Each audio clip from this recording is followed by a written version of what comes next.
कृष्णाय कुण्ठमेधसे राधाधर सुधा सिंधौ नमो नित्यविहारिणे राधां कृष्णस्वरूपां वै कृष्णं राधास्वरूपिणं कलात्मानं निकुञ्जस्थं गुरुरूपं सदा भजे।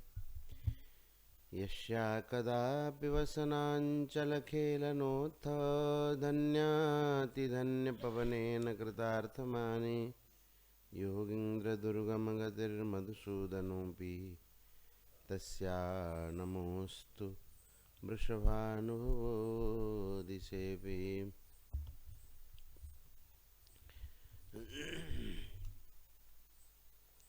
प्रपन्नपारिजाताय तोत्रवेत्रैकपाणये ज्ञानमुद्राय कृष्णाय गीतामृतदुहे नमः। वसुदेवसुतं देवं कंसचाणूरमर्दनं देवकी परमानन्दं कृष्णं वन्दे जगद्गुरुम्। हरिशरणम। 13वें अध्याय में 2 प्रकरण हैं।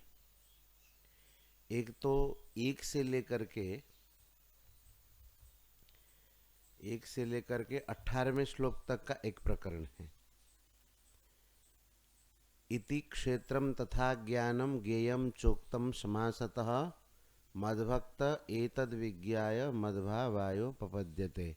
यहाँ तक एक प्रकरण है। और क्या वो प्रकरण क्या है कि क्षेत्र, क्षेत्रज्ञ, ज्ञान और ज्ञेय, इन चारों का वर्णन है भक्ति के साथ। क्षेत्र का पहले और क्षेत्रज्ञ का वर्णन, क्षेत्रज्ञ माने जीवात्मा, क्षेत्रज्ञम चापि माम विद्धि सर्वक्षेत्रेषु भारत। उसके बाद ज्ञान प्राप्ति के साधन, नहीं 20 साधन। उसके बाद भगवान कहते हैं ज्ञेयम यत्तत् प्रवक्ष्यामि यज्ञात्मा मृतमश्नुते।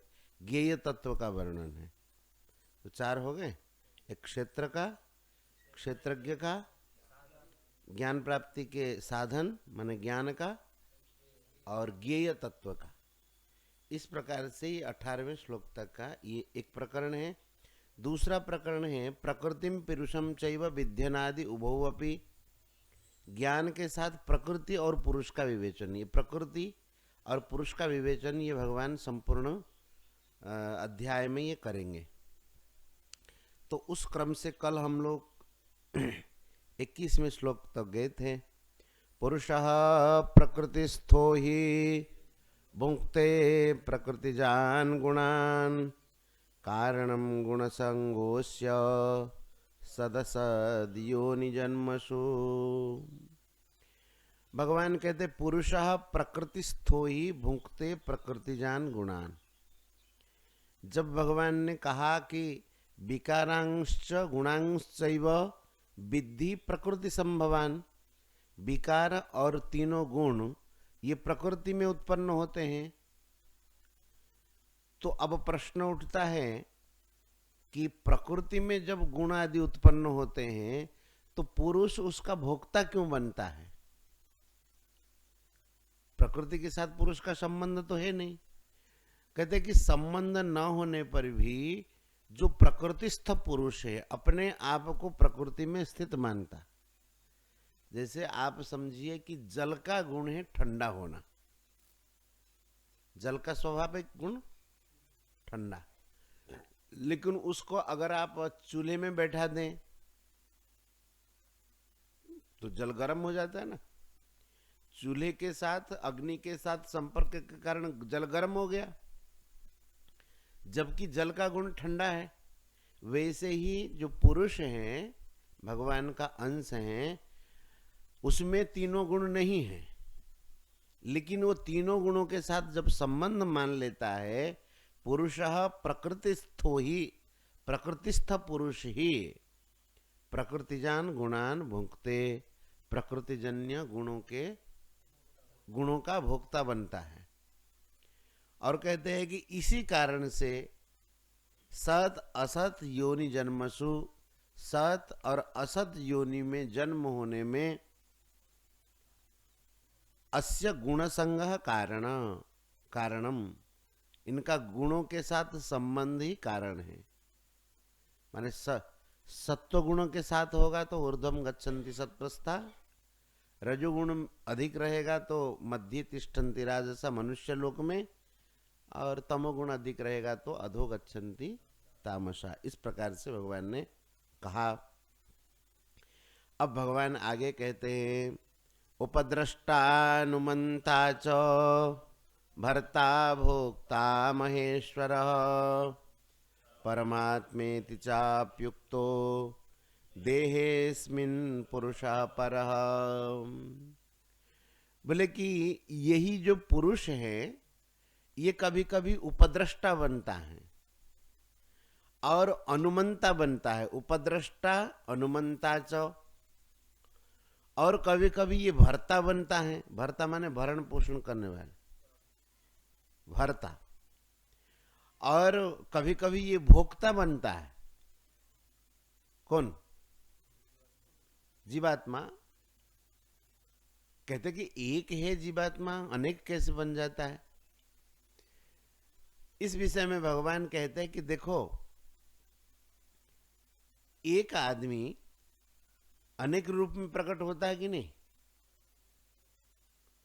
पत्नी के साथ संबंध मानने से वो स्वामी बनता है, बहन के साथ संबंध मानने से भाई बनता है, पुत्र के साथ संबंध मानने से पिता बनता है, और पिता के साथ संबंध मानने से पुत्र बनता है, साले के साथ संबंध मानने से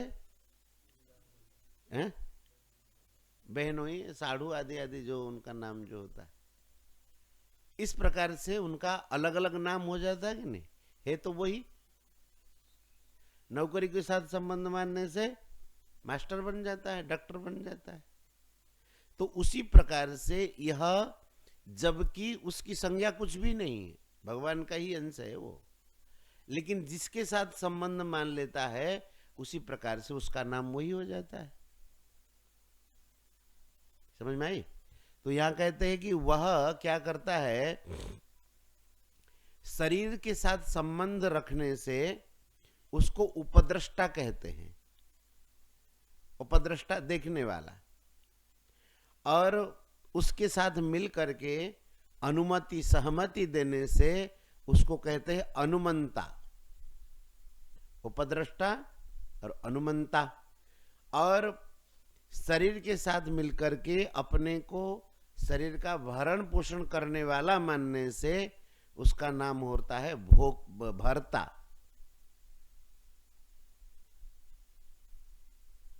भर्ता माने पालन पोषण करने वाला। अपने आप को मानता है कि मैं शरीर का पालक पोषक हूं, तो उसका नाम हो जाएगा भर्ता। और सुख दुखों को भोगने से उसी का नाम हो गया भोक्ता। बोले कि जबकि यह जो जीवात्मा है वह इन किसी के साथ संबंध नहीं है इनमें से, न वह उपद्रष्टा है, न अनुमंता है, और न ही भर्ता है, और न ही भोक्ता है।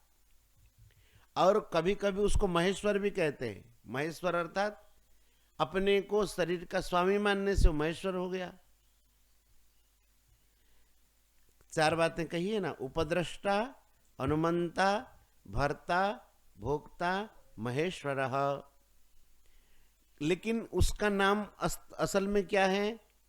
बोले कि स्वरूपतः परमात्मेति च अपि उक्ता, उसको परमात्मा ही कहते हैं।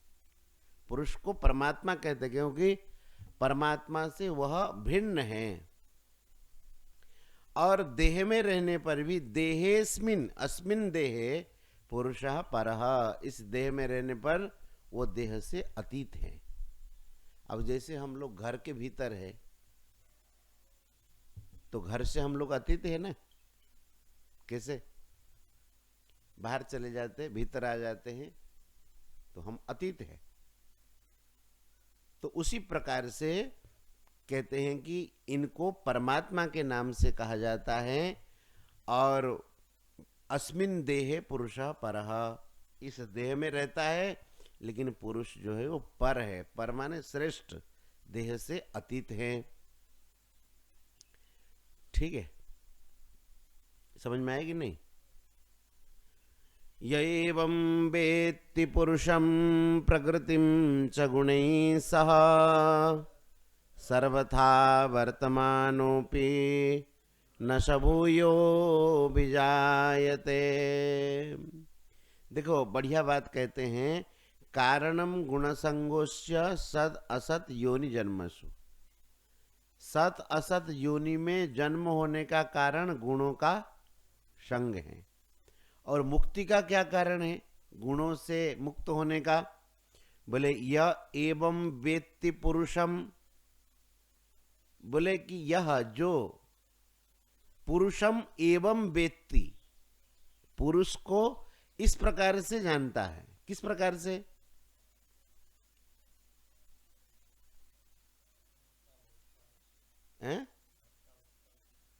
परमात्मेति चाप्युक्तो देहेस्मिन् पुरुषः पर।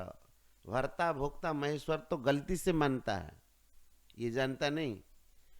वह परमात्मा का ही अंश है, परमात्मा स्वरूप है और देह से अतीत है। इसका मतलब तीनों गुणों से अतीत हो गए ना। देखो इस अध्याय का नाम है क्षेत्र क्षेत्रज्ञ विभाग योग। क्षेत्र को और क्षेत्रज्ञ को अलग अलग विभाग करके वह परमात्मा के साथ योग करता है। तो यही बात कहते हैं, यह एवं वेत्ति पुरुषम, यह पुरुषम एवं वेत्ति, जो पुरुष को इस प्रकार से जानता है तो वो उपद्रष्टा आदि बन जाता है, लेकिन बनावटी अपना असली स्वरूप नहीं है ना। असली उसका स्वरूप क्या है कि वह परमात्मा ही है। परमात्मा इति च अपि उक्त, परमात्मा ही कहा जाता है उनको।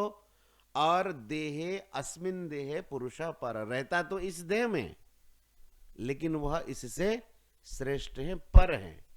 इस बात को जो जान जाता है, अर्थात देह के साथ हमारा संबंध नहीं है, इस बात को जो जान जाता है, साथ ही साथ प्रकृतिम च गुणैः सह, गुणों के साथ प्रकृति को जान जाता है। गुणैः सह प्रकृतिम, पुरुष को क्या जानता है कि देह से अतीत है। और प्रकृति को क्या जानता है? तीनों गुण प्रकृति में होते हैं और मैं प्रकृति से अतीत हूं। ऐसा समझ में? यह एवं वेत्ति पुरुषम, जो पुरुष को इस प्रकार से जानते हैं।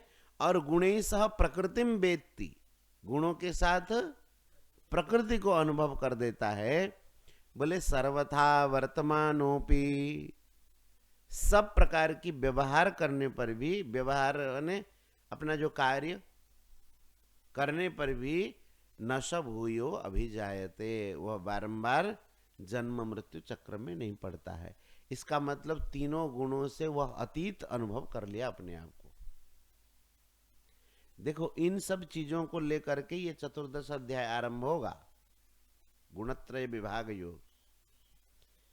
गुणत्रय विभाग योग का 13वें अध्याय के साथ ज्ञान क्षेत्र क्षेत्रज्ञ विभाग के साथ बड़ा संबंध है। मनुष्य तीनों गुणों में ही तो बंधता है। सत्व रज, सत्वम रजस्तम इति गुणाः प्रकृति संभवा निबध्नन्ति महाबाहो देहे देहिनम अव्ययम। अव्यय देही को वो देह में बांधता है। तो ये कहना चाहते हैं कि ये जो गुणों का वर्णन किया है, कारणम गुण संगोस्य सदसद योनि जन्मसु, और य एवं वेत्ति पुरुषम प्रकृतिम च गुणैः सह, गुणों के साथ जो प्रकृति को जानता है और पुरुष को जानता है कि गुणों से पुरुष अतीत है। तो ये गुणत्रय का आया ना। तो इन चीजों को लेकर के चतुर्दश अध्याय भगवान आरंभ करेंगे। इसलिए चतुर्दश अध्याय में भगवान कहते हैं, परम भूयः प्रवक्ष्यामि ज्ञाननम ज्ञानमुत्तमम। भगवान कहना चाहते हैं, इस विषय को तो हमने कहा है पूर्व अध्याय में, लेकिन भूयः प्रवक्ष्यामि, फिर कहता हूं अब उस विषय को विशेष करके कहता हूं। किस विषय को? तीनों गुण जो प्रकृति से हैं और तुम प्रकृति से अतीत। इस विषय को कहूंगा। तो सर्वथा वर्तमानोपि न स भूयो विजायते, सब प्रकार का कार्यकलाप करने पर भी न स भूयो विजायते, फिर वह जन्म मृत्यु चक्र में नहीं जानता। देखो यहां सर्वथा वर्तमानोपि का अर्थ कोई कोई ऐसा भी लगा सकते हैं दुष्ट बुद्धि वाले। भगवान ने कहा कि सब प्रकार का कार्य करने पर भी, तो दोष युक्त कार्य पाप युक्त कार्य हम करें तभी भी तो हम पुनः जन्म मृत्यु को प्राप्त नहीं होंगे, ऐसा भी कह सकता है। लिखा है गीता जी में, सर्वथा वर्तमान अपि, सब प्रकार का व्यवहार करने पर भी। लेकिन उनको ये समझ में आना चाहिए ये किस स्थिति का वर्णन कर रहे हैं, जो गुणों सहित प्रकृति को जानता है और गुणों से अतीत पुरुष को भी जानता है। नहीं, जिसको इतना ज्ञान हो जाएगा वो पाप कर्मों में प्रवृत्त हो सकता है। सर्वथा वर्तमानों के अर्थात पाप आदि सब करने पर नहीं, सर्वथा वर्तमानोपि का अर्थ अपने शरीर संबंधित और भी जो कार्यकलाप आदि है, सेवा आदि, उसको करने पर वह बंधता नहीं। समझ में आएगी नहीं? सर्वथा वर्तमानोपि का अर्थ ये नहीं है कि सब कुछ करने पर भी, सब कुछ खाने पर भी। वो तो फिर एकदम अज्ञानी की बात हो गई। ये तो कहते कि जो इस प्रकार से जानता है। कभी कभी क्या होता है कि आदमी जो है थोड़े को लेकर के वो सोचता है कि दूसरों को सिखा दे। जैसे अब गीता जी को आगे पीछे कुछ नहीं है, वो कह देगा कि सर्वथा वर्तमानोपि न स भूयो विजायते। भगवान ने कहा कि सब प्रकार का व्यवहार करने पर भी वो जन्म नहीं होता, लिखा भी है। लेकिन किन के लिए लिखा? जो जानता है इस विषय को। यह एवं वेत्ति पुरुषम प्रकृतिम च गुणे ही सह। और जैसे कहा है ना, यस्य नाहंकृतो भाव बुद्धिर यस्य न लिप्यते सर्वथा वर्तमानोपि हत्वा विषयमान लोका न हंति न निबध्यते। अब कोई कह देगा सारे संसार को मार देने पर भी वो मारता नहीं कि और बंधता नहीं, और मारना शुरू करे संसार को।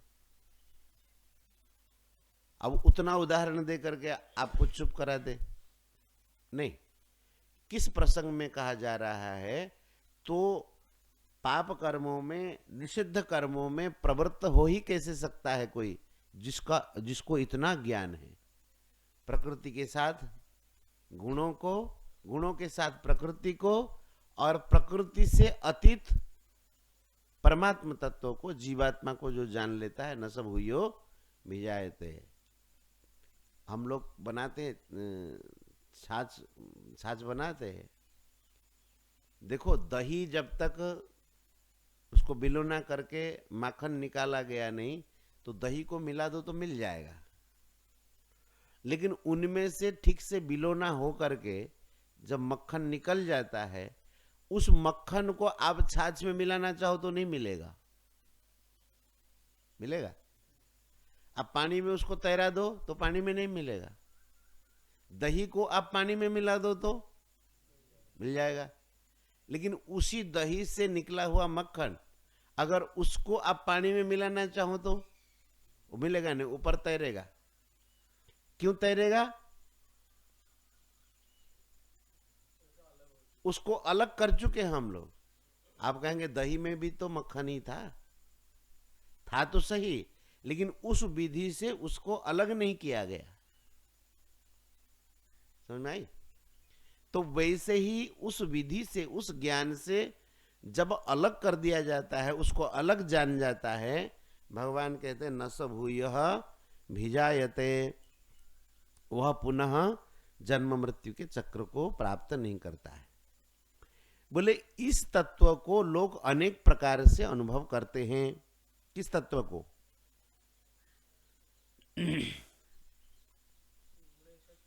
गुणों के साथ प्रकृति, गुणे ही सह प्रकृतिम, और देहेस्मिन पुरुषा परा पुरुषम एवं वेत्ति। इस तत्व को अनेक अनेक प्रकार से अनुभव करते हैं। कौन कैसे करता है? ध्यानेनात्मनि पश्यन्ति केचिदात्मानमात्मना अन्ये सांख्येन योगेन कर्मयोगेन चापरे। कुछ लोग ध्यान योग के द्वारा इसी तत्व का अनुभव करते हैं। ध्यानेन आत्मनि पश्यन्ति, ध्यान योग के द्वारा कुछ लोग इस तत्व को अनुभव करते हैं।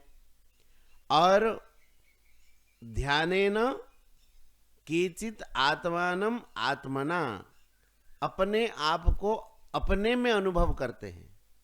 ये जो अनुभूति होती है, मैं कई बार कह रहा था ना, परमात्मा तत्व की जो अनुभूति होती है, अपने में अपने आप को वह अनुभूति होती है। वैसा नहीं दृष्टा अलग है, दृश्य अलग है, दर्शन अलग है, इस प्रकार का नहीं है। तो कहते कि ध्यानेन आत्मनि पश्यन्ति, कुछ लोग ध्यान योग के द्वारा अनुभव करते हैं। और अन्य सांख्येन योगेन, अन्य कुछ लोग सांख्य योग के द्वारा, अपरे कर्म योगेन, और दूसरे लोग कर्म योग से आत्मना आत्मानम पश्यन्ति, अपने आप को अपने आप में देखते हैं। ये उस तत्व को अनुभव करने के मार्ग हैं। कौन कौन से? ध्यान योग और सांख्य योग और कर्म योग। तो कहते कि देखो, ध्यान योग, सांख्य योग और कर्म योग ये सबको थोड़ी जानकारी है। और भी कोई मार्ग है क्या? बोले एक बढ़िया मार्ग है। क्या? अन्ये त्वेवमजानन्तः श्रुत्वान्येभ्य उपासते तेऽपि चाति तरन्त्येव मृत्युं श्रुतिपरायणाः।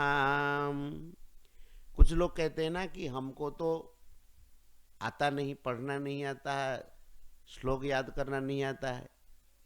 जैसे हमारे उद्धव बाबा कह रहे हमको नहीं आता है। ऐसा नहीं, नहीं आता है।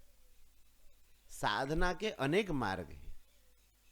जिनको संस्कृत आता है ठीक है, वो संस्कृत से पढ़े। लेकिन जिनको नहीं आता है, ज्ञान योग क्या है, कर्म योग क्या है, भक्ति योग क्या है, इस विषय को जानते नहीं, तो वे क्या तर नहीं सकते? वो तर सकते हैं। क्या उपाय? भगवान कहते अन्ये तु एवं अजानन्तः, इन मार्गों को तो कुछ नहीं जानते हैं, लेकिन अन्येभ्यः श्रुत्वा उपासते, गुरुजनों ने कहा कि ऐसा करो। समझ में आई? उनसे सुनकर के उपासना करते, ये भी एक बढ़िया मार्ग है। और मुझे लगता है कि ये सबसे बढ़िया मार्ग है। अन्येभ्यः श्रुत्वा उपासते, ये तो एवं अजानंत, इस प्रकार के जानते तो नहीं है, लेकिन अन्येभ्यः श्रुत्वा उपासते, गुरुजनों से सुनकर के, गुरुजनों की शिक्षा से वे उपासना में लग जाते। बोले ऐसे श्रुति परायणा, ऐसे सुनने के परायण वाले जो है, तेपि चाति तरन्त्येव मृत्युम श्रुति परायणा, ऐसे श्रुति परायणा, सुनने की जिनकी रुचि है, उसमें जो परायण है, वे भी मृत्यु को तर जाते। समझ में आई बात? ये भक्ति योग वाली बात है। और इसमें बाकी सब बढ़िया है, लेकिन अगर श्रद्धा नहीं होगी तो होगा नहीं। किसमें? श्रुति परायण। भाई ध्यान योग की बात कही, ज्ञान योग की बात कही, कर्म योग की बात कही। बोले कि अन्य तो एवं अजानंत, इन योगों के विषय में कुछ नहीं जानते। कर्म योग क्या है, ध्यान योग क्या है और ज्ञान योग क्या है, समझते नहीं है। वे कैसे पार होंगे? बोले उनके पार होने का एक उपाय है, कह दिया, कहने को मान लेना। और जो कहना नहीं मानते हैं, कहते उनके लिए भी कोई उपाय है? बोले और कोई उपाय नहीं है। भगवान बोले और क्या उपाय बताइए? आप लोगों को कुछ समझ में आता हो तो बताए। आप लोगों को क्या, किसी को कुछ समझ में नहीं आएगा, क्योंकि जो उपाय है उन उपायों को तो जानते नहीं, ज्ञान है नहीं। अब वह श्रुति परायण नहीं, श्रद्धा नहीं, तो किसी की मानते नहीं। अब क्या उपाय? या तो मान करके कर लो अथवा जान लो, दो ही तो उपाय है। कि और कोई बात समझ में आती? किसी भी चीज को जानने के लिए दो ही उपाय है। या तो सुन करके, संतों को सुन करके उनकी आज्ञा के हिसाब से चल लो, मान लो, अथवा जान लो उन विषय क्या है, कर्म क्या है, ज्ञान क्या है, भक्ति क्या है, ध्यान क्या है, जान लो। और इसके अलावा और भगवान कहते हैं कि हमें भी कोई उपाय पता नहीं है। अब कितने ही कोई तत्वज्ञ महापुरुष आ जाए, हमारे उड़िया भाषा में कहते मानिले दियो न मानिले पत्थर। अब मानो तो ठाकुर है, ईश्वर है, परमात्मा है, न मानो तो पत्थर है। अच्छा, हम कहेंगे कि हम ज्यादा गीता बढ़िया जानते हैं, पढ़ा देंगे, लेकिन कोई कहेगा हम पढ़ेंगे नहीं। तो कोई कितना पढ़ाने वाला है, पढ़ा देगा वो? जैसे आप लोग ही किसी को पढ़ाना चाहो, वो कहेगा कि मैं तो पढ़ूंगा नहीं, पढ़ा देंगे? नहीं पढ़ा पाएंगे। तो अगर हमको ज्ञान नहीं है तो उसकी कोई चिंता नहीं है, लेकिन श्रद्धा पूर्वक हम संतों की बातों को माने। जो जानते नहीं उन बातों को मान ले। देखो, जानने के बाद तो फिर प्रश्न नहीं होगा, जान गया। प्रश्न कब होता है? कि जब जानता नहीं अथवा अधूरा जानता है, तो उस समय मानने की आवश्यकता होती है। मान करके चलो।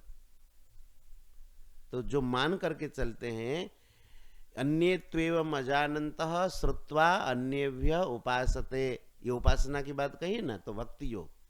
अन्येभ्य श्रुत्वा उपासते, संतों ने कह दिया कि भाई देखो आज एकादशी है, इस प्रकार से एकादशी का व्रत रखेंगे।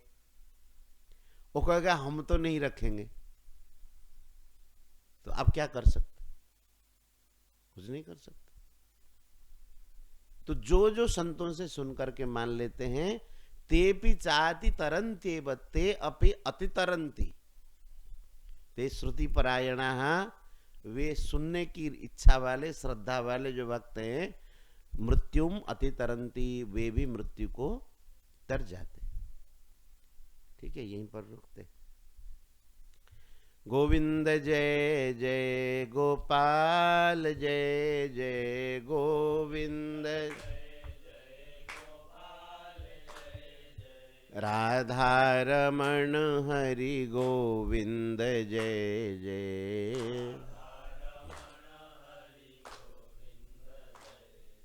गोविंद जय जय गोपाल, जय जय गोविंद, गोविंद जय जय गोपाल, जय जय,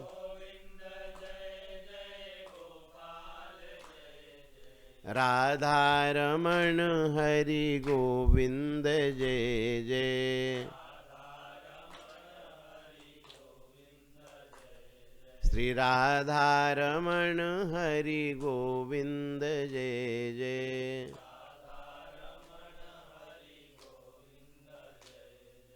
वृंदावन बिहारी लाल की, श्री राधा रानी की, श्रीमद् भगवद गीता मैया की जय जय, श्री राधे श्याम।